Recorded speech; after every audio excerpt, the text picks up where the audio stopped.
Look at this massive mountain of cardboard behind me.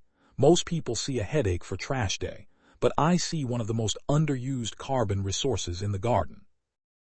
Every single one of these delivery boxes is essentially stored plant fiber that can eventually become rich organic matter for healthier soil.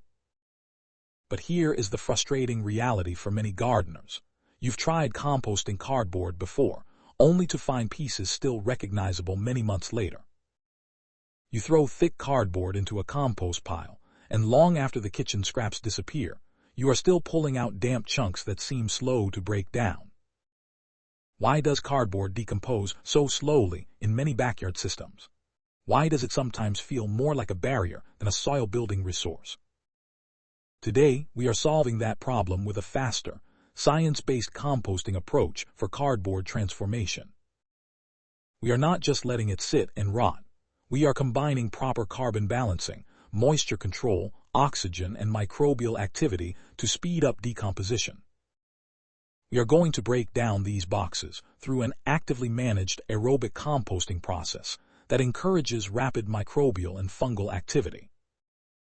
Get ready to stop seeing cardboard as waste and start seeing it as a valuable ingredient for building healthier garden soil. Welcome back to Perma to Plate. Today, we are using compost biology and practical permaculture techniques to recycle cardboard into productive soil organic matter. To compost cardboard effectively, you first need to understand the chemistry behind this highly carbon-rich material. Brown corrugated cardboard typically has a very high carbon-to-nitrogen ratio, commonly ranging from roughly 350 to 1 up to 500 to 1, depending on the source. In compost science, the ideal overall pile ratio for rapid aerobic decomposition is usually around 25 to 1 to 30 to 1. When large amounts of cardboard are mixed directly into soil without enough nitrogen, microbes may temporarily immobilize nitrogen as they process the excess carbon. This temporary nitrogen drawdown is one reason improperly balanced cardboard applications can sometimes slow plant growth or contribute to yellowing in sensitive crops. Another factor is the lignocellulose structure of cardboard. Cardboard contains cellulose, hemicellulose, and smaller amounts of lignin that resist rapid breakdown. Many bacteria participate in decomposition, but fungi are especially effective at breaking down tougher lignin-rich plant materials. To accelerate decomposition, we rely heavily on fungal and bacterial communities similar to those found in healthy forest soils. Certain fungi produce enzymes such as lignin peroxidases and laccases that help weaken complex plant fiber structures over time. Physical structure also matters, especially surface area. Large flat sheets decompose far more slowly than finely shredded material. By shredding cardboard into much smaller particles, we dramatically increase microbial access to the fibers and speed up biological activity throughout the pile. Understanding these biological and physical principles allows us to actively manage decomposition instead of simply waiting for nature to work slowly on its own. The first step in our accelerated composting protocol is a careful material safety check. We are looking primarily for clean brown corrugated cardboard, the plain shipping boxes that make an excellent high-carbon compost ingredient. However, we should avoid heavily grease-soaked boxes, wax-coated materials, glossy printed surfaces, and containers with plastic-like food-resistant linings. Some grease-resistant food packaging may contain PFAS compounds, often called forever chemicals, which are best kept out of compost and garden soil. We also want to remove plastic packing tape, large staples, excess labels, and other non-compostable contaminants before processing. Once we have a clean carbon source, we move to mechanical processing to increase decomposition speed. To accelerate breakdown significantly, it helps to shred the cardboard into small strips or pieces rather than composting large intact sheets.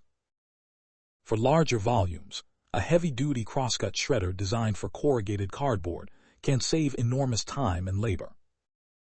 If you do not have a shredder, a lawn mower can also reduce cardboard into smaller fragments suitable for faster composting. Next comes the compost recipe itself.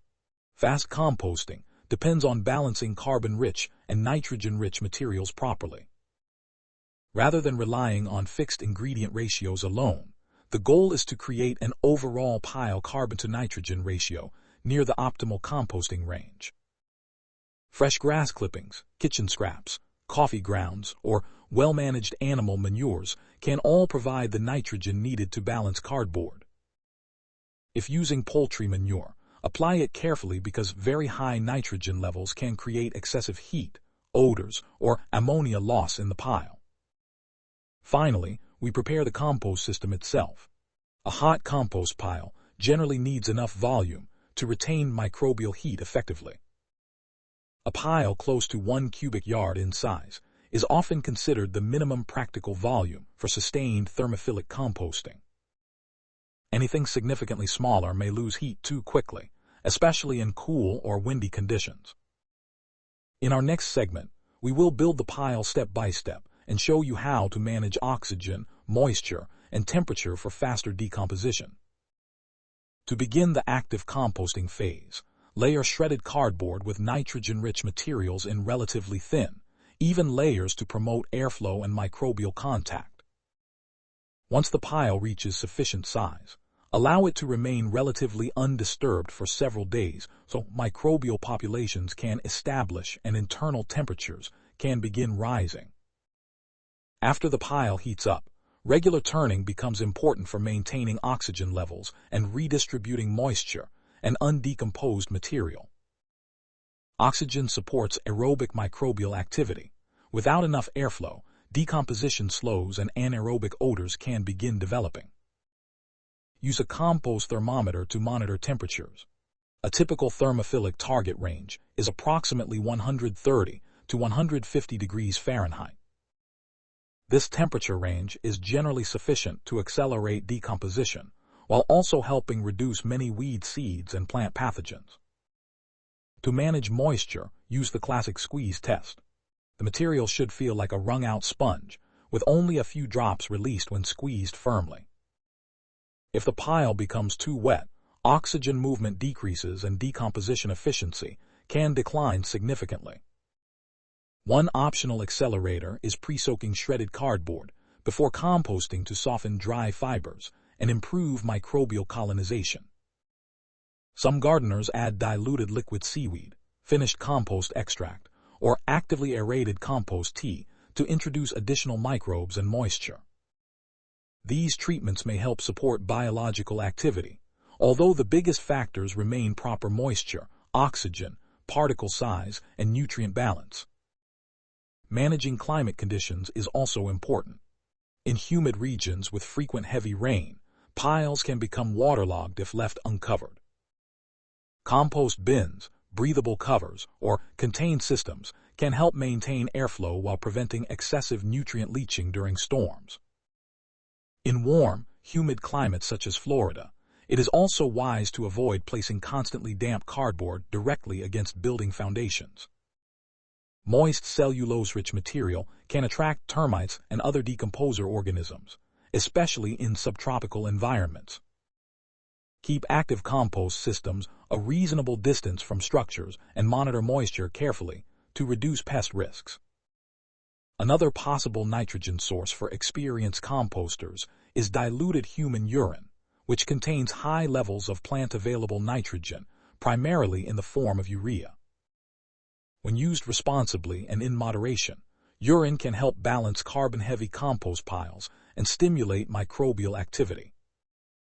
However, it should be diluted appropriately and added carefully to avoid excessive nitrogen concentrations or ammonia odors.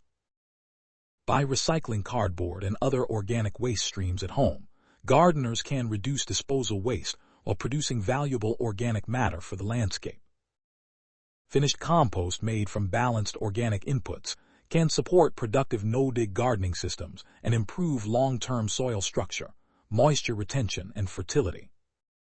The journey from perma to plate starts right here in the compost pile, and I cannot wait to see what you grow with your finished compost.